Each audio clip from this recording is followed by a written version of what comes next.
Bismillahirrahmanirrahim.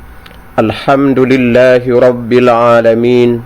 Wassalatu wassalamu ala ashrafil anbiya'i wal mursalin wa ala alihi wa ashabihi ajma'in.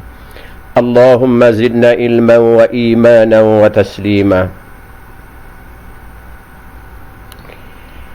Kita teruskan lagi pengajian kita mengenai itnab, dan jenisnya yang ketiga ialah zikrul am ba'dal khas. Maksud zikrul am ba'dal khas ialah an yu'ta bil ami ma'tufan 'ala al khas bil waw li shumuli baqiyatil afrad wa ihtimami bi sya'nil khas li dhikrihi marratain. Maksud menyebut kata nama am setelah disebut kata nama khas sebelumnya ialah kita bawa datang lafaz am setelah dibawa datang lafaz khas, di mana ada di antara dua perkataan tersebut huruf waw ataf. Tujuannya ialah supaya semua afrad, semua jenis benda am itu termasuk dalam ayat yang disebut. Dan tujuannya juga ialah untuk mengambil berat, untuk memuliakan, melebihkan perkataan khas. Kerana perkataan khas itu disebut dua kali. Pertama disebut khas yang mula-mula, kemudian khas disebut pula dengan perkataan am disebut. Contohnya Ustaz kata Muhammad mari ke depan dan semua pelajar datang. Muhammad mari ke depan, semua pelajar datang. Jika tidak disebut perkataan Muhammad, semua pelajar mari ke depan, sudah termasuk Muhammad itu dalam ayat tersebut. Kerana Muhammad satu individu daripada pelajar-pelajar itu. Tapi disebut Muhammad, disebut supaya datang ke depan, menunjukkan Muhammad itu ada kedudukan di sisi ustaz, sehingga dia disebut nama. Yang lain kurang sedikit kedudukannya. Kedudukannya ada juga tapi kurang. Baik, kenapa sebut semua pelajar datang selepas sebut Muhammad? Mula-mula sebut Muhammad datang ke depan dan semua pelajar datang, supaya semua pelajar semua yang ada itu termasuk dalam panggilan, dalam seruan supaya datang ke depan. Kalau tidak disebut semua pelajar datang ke depan, hanya Muhammad sahaja yang datang. Kenapa Muhammad disebut secara khusus? Kerana Muhammad ada kedudukan di sisi ustaz. Orang lain tak ingat belakang, dia seorang ingat nama, ada kedudukan. Itu maksudnya ya, zikrul am ba'dal khas. Kalau kita sebut dulu, kita sebut semua pelajar datang ke depan dan Muhammad datang ke depan, makna itu zikrul khas ba'dal am, kerana sebut huruf am dulu.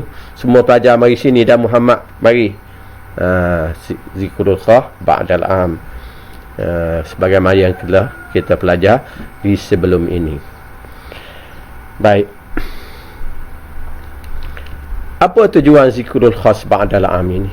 Apa tujuan kita sebut zikrul am? Apa tujuan zikrul am ba'dal khas? Sebut am dulu kemudian sebut khas. Apa tujuan?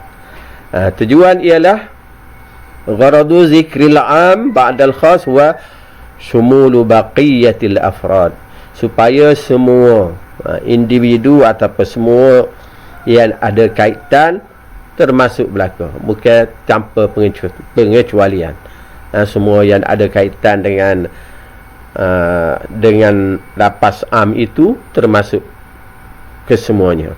Dan begitu juga ihtimam bi sya'nil khas, ihtimamu bi sya'nil khas li zikrihi marratain, mengambil berat tentang khas sehingga disebut dua kali, sebagai mana contoh yang ustaz nyatakan sebentar tadi.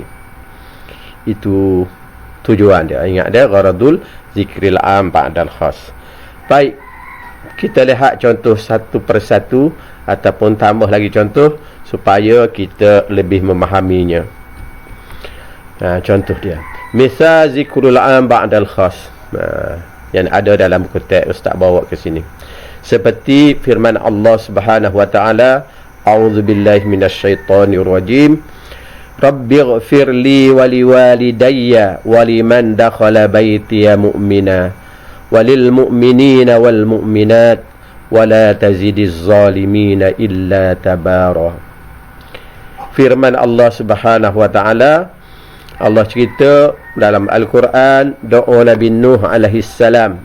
Kata dia, rabbighfirli, ya Allah ampunilah dosaku, wali walidayya, dosa kedua ibu bapaku, waliman dakhala baitiya mu'mina, dan orang mukmin yang masuk ke rumahku, walil mu'minina wal mu'minat, dan semua orang yang beriman, lelaki dan perempuan, wala tazidiz zalimina illa tabara, kamu jangan tambah kepada orang-orang zalim itu kecuali kehancuran, kemusnahan, kerugian.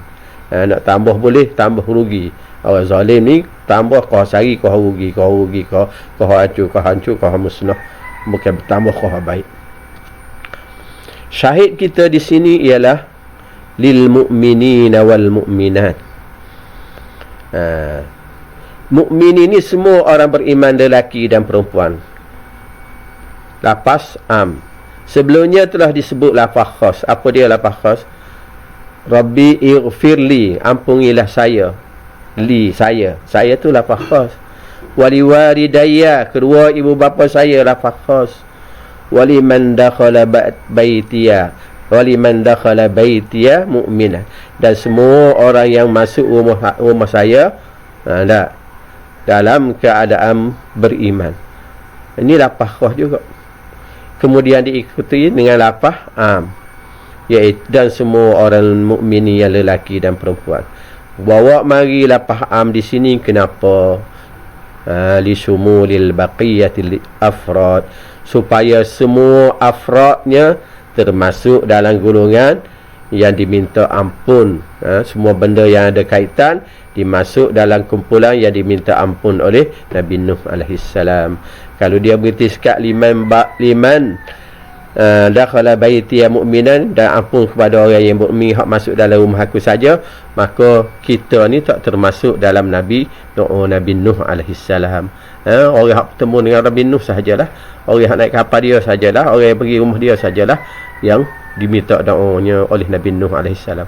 Tetapi apabila disebut mukminin wal mukminat, maka termasuk dengan kita semua orang yang beriman kepada Allah Subhanahu wa taala, sama ada kaum Nabi Nuh ke, kita ke, apa saja sejak daripada Adam alaihi salam sehingga kiamat, dia termasuk dalam doa Nabi Nuh ini.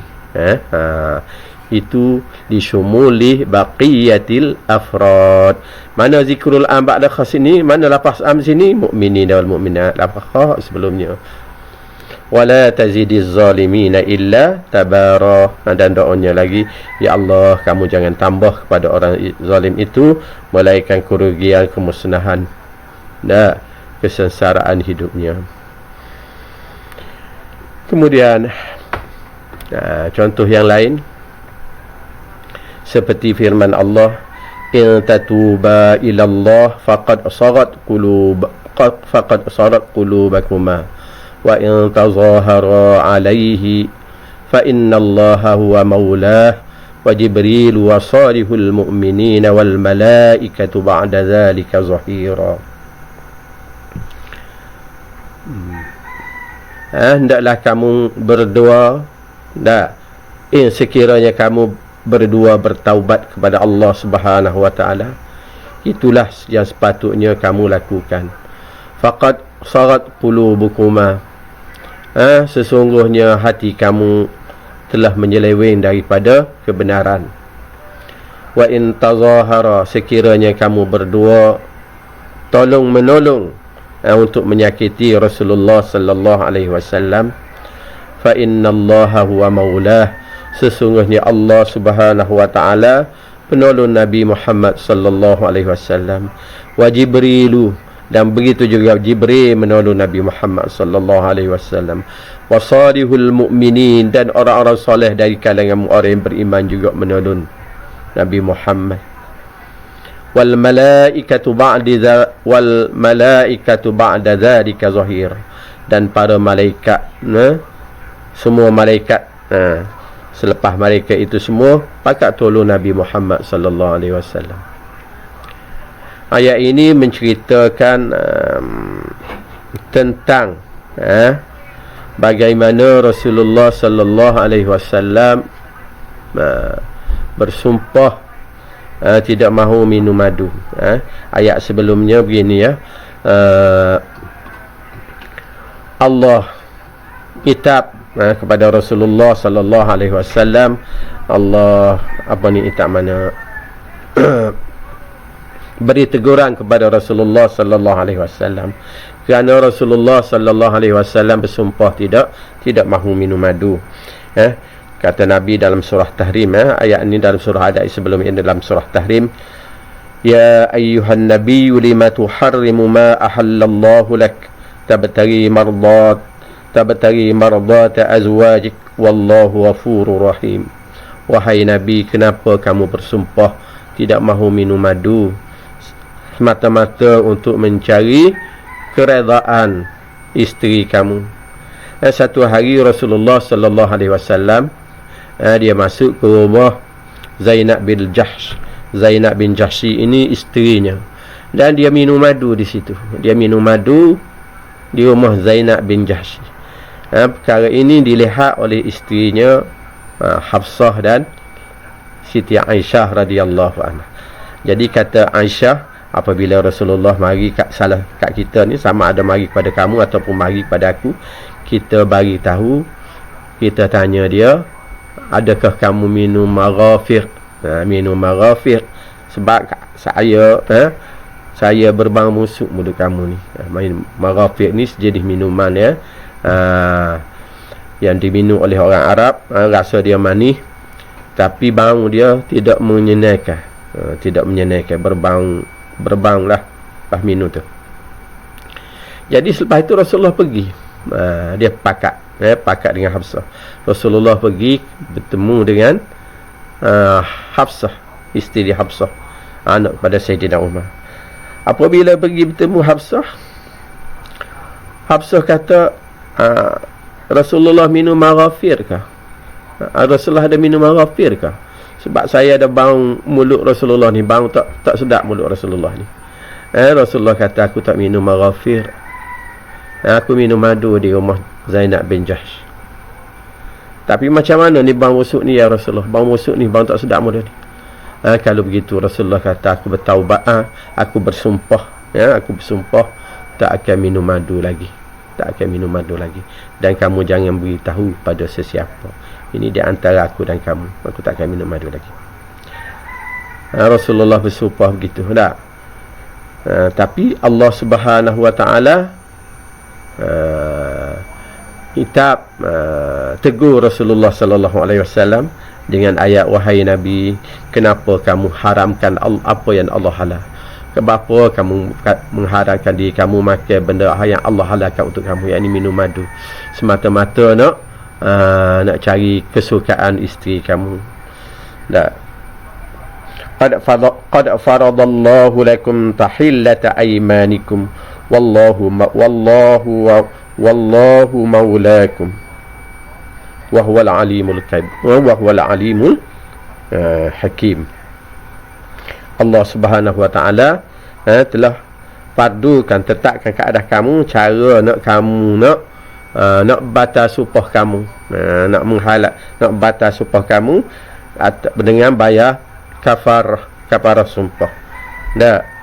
Allah lah Tuhan kepada kamu, dan Allah Maha mengetahui lagi Maha alim, Maha bijaksana.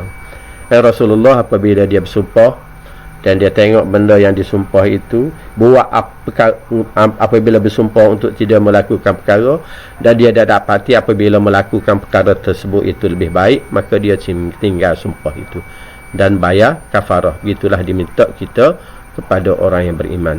Kalau kita bersumpah untuk meninggalkan sesuatu ataupun membuat sesuatu, tiba-tiba kita tengok lebih baik kita tinggal daripada kita buat, maka kita langgar sumpah. Ataupun lebih baik kita buat daripada kita tinggal, maka kita langgar sumpah. Langgar sumpah boleh, tapi kena bayar kafarah dia. Kafarah dia it'amu asyarati masakin. Kita beri makan 10 orang fakir miskin, ataupun memberi pakar, ataupun memerdekakan hamba, ataupun puasa 3 hari. Boleh dipilih di antara 3 perkara tu. Kalau tak boleh 3 perkara tu, kita puasa 3 hari. Pilih mula-mula apa dia? Beri makan, boleh dipilih lah, beri makan 10 fakir miskin, ataupun beri pakai 10 orang fakir miskin, ataupun memerdekakan hamba. Kalau tak boleh pilih salah satu daripada 3 ini, kita puasa 3 hari. Itu cara nak membatalkan sumpah. Jadi Rasulullah, Allah Subhanahu Wa Taala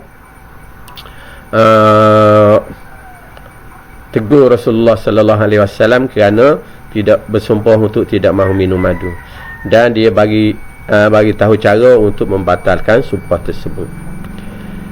Jadi Rasulullah Sallallahu Alaihi Wasallam ini dia bagi tahu kepada apabila Zainab apabila Hafsah kata bau dia mulut berbau tidak harum kerana minum maghafir, dan Rasulullah kata dia tidak minum maghafir, tapi dia minum madu dan bersumpah depan depan Hafsah supaya tidak mahu minum lagi selepas tidak mahu minum madu lagi selepas pada itu. Dan dia minta supaya Hafsah tidak ceritakan perkara ini kepada orang lain. Sumpah tidak mahu minum madu ni. Tiba-tiba satu hari, tiba-tiba lepas tu Rasulullah bisikkan, beritahu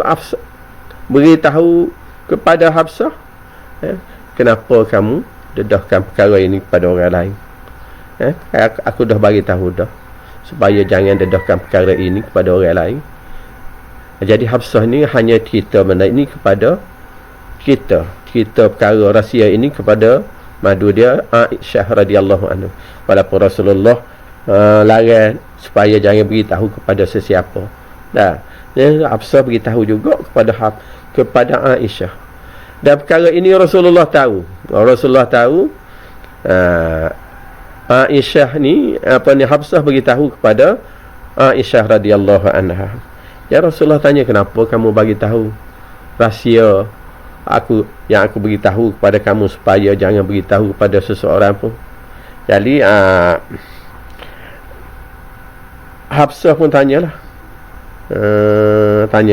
siapa beritahu kepada kamu hai Rasulullah, aku beritahu kepada seseorang. Dia takut apa? Aisyah royak kepada Rasulullah bahawasanya Hafsah pecah rahsia. Dia tanya, kita nak tahu. Jadi jawab Rasulullah sallallahu alaihi wasallam, Allah yang Maha mengetahui beritahu kepada aku. Makna rahsia ini tidak dipecahkan oleh Aisyah radhiyallahu anha, tetapi Allah yang beritahu kepada Nabi Muhammad sallallahu alaihi wasallam. Dan Allah kata, in tatuba ilallah, oleh kerana kamu berdua ini cuba menyakiti hati Rasulullah, hendaklah kamu bertaubatlah. Sekiranya kamu berdua bertaubat, itulah sepatutnya kamu berdua bertaubat daripada kesalahan kamu, kerana cuba untuk menyakiti Rasulullah. Bukan nak nyakiti, bakal dia nak bergurau je. Kita bergurau, kita kata Rasulullah nak bergurau dengan Rasulullah, isteri dia nak bermanja dengan Rasulullah, buat tuduhan bahawasanya Rasulullah minum maghafir, sedangkan Rasulullah tidak minum maghafir, minum madu. Dia tahu dah Rasulullah minum madu, tapi dia sengaja nak bergurau begitu. Tapi dengan Rasulullah jangan kita sakiti hatinya, ya. Jadi Allah kata, kalau sekiranya kamu bertaubat hai Aisyah, in tatuba dan Hafsah, itulah yang sebaik-baik bagi kamu, kerana kamu telah melakukan perkara yang melukakan hati Rasulullah. Faqad sarat qulubukuma, dan hati kedua kamu ini telah tergelincir kepada apa? Kepada kerosakan, kepada kejahatan. Tergelincir dari jalan kebenar kepada kejahatan, kerana cuba nak sakiti hati Rasulullah. Wa in tazahara alai, kalau kamu berdegil nak pakak nak menyakiti Rasulullah juga, kamu pakak tolong menolong nak sakiti Rasulullah, fa innallaha huwa maulah, sesungguhnya Allah dialah Tuhan yang akan menolong, dialah yang akan menjadi tuan penolong Rasulullah sallallahu alaihi wasallam. Kamu tak akan berjaya, Allah akan tolong Rasulullah sallallahu alaihi wasallam. Wa Jibrilu, dan malaikat Jibril juga akan tolong Rasulullah. Wa salihul mu'minin, dan orang-orang soleh di kalangan orang beriman akan tolong Rasulullah. Wal malaikatu, dan para malaikat ba'da zalik, selain daripada mereka semua itu, zahiran, akan tolong juga bahu membahu antara satu sama lain menolong Rasulullah. Syahidnya di sini ialah wal malaikah, perkataan malaikah. Malaikah ini adalah lafaz am, perkataan mereka semua malaikat. Sebelumnya telah disebut Jibril lafaz khas. Lepas pada Jibril itu sebut pula malaikat. Apa? Kalau berhenti setakat Jibril saja, malaikat selain daripada Jibril tidak termasuk dalam dalam golongan yang menolong Rasulullah. Tapi dia nak mengumumkan li syumulil baqiyatil afrad, untuk menyatakan semua baqiyah, semua afrad, semua benda yang tak disebutkan lagi itu masuk belaka. Jika nak sebut satu tak habis dah. Sebut dengan apa umum selepas itu, maka terus masuklah dalam ayat yang dikehendaki itu dah, termasuklah dalam golongan yang membantu Rasulullah sallallahu alaihi wasallam. Jadi jika ditanya mana lafaz am di sini, lafaz am ialah perkataan malaikat, lafaz khasnya Jibril, Rasul dan Allah, soleh mukminin. Itu lafaz khas. Bawa datang lafaz khas untuk menyatakan semua afrad, semua benda selain daripada lafaz khas itu termasuk juga. Dan sebut lafaz khas, disebut Jibril, soleh mukminin sebelumnya itu ihtimam, untuk ambil berat, untuk melebihkan lafaz am lafaz khas tersebut berbanding dengan lafaz am yang lain. Kemudian kita tengok lagi, misal zikrul am ba'da khas, seperti yauma yaqumur ruh wal malaikatu saffa la yatakallamuna illa man adhina lahu rahman wa qala sawaba. Pada hari kiamat berdiri ruh ni malaikat Jibril dan para malaikat di dalam barisan masing-masing menunggu perintah Allah. La yatakallamuna illa man adhina lahu rahman, mereka semua senyap, tak bercakap apa kecuali orang yang diizinkan oleh Allah Subhanahu wa taala untuk bercakap. Wa qala sawaba, dan mereka bercakap benar. Kalau diizin cakap benar. Kita boleh bayangkan bagaimana para malaikat duduk dalam barisan masing-masing, senyap ditunggu perintah Allah Subhanahu wa taala. Kita raja tengok pembarisan askar umpamanya. Ada apabila pembesar lalu depan dia, tak bergerak dah. Tak bergerak, tak cakap, tak bergerak langsung, kerana menghormati pembesar yang akan lalu. Kita boleh gambar begitulah keadaannya lebih kurang. Para malaikat duduk diri, tak bergerak, tak cakap, tak buat apa, suruh perintah Allah Subhanahu wa taala. Apa yang Allah nak perintah lepas pada ni, tentang urusan orang ramai di pada masa ni, la yatakallamu, dan dia tidak cakap apa, tidak buat apa, senyap belaka, kecuali orang yang diizinkan oleh Allah. Syahid kita di sini perkataan malaikat umum. Berdiri malaikat Jibril dan para malaikat. Hari lafaz khas dulu, ruh ni malaikat lafaz khas, malaikat lafaz am. Tengah-tengah ada huruf wa ataf.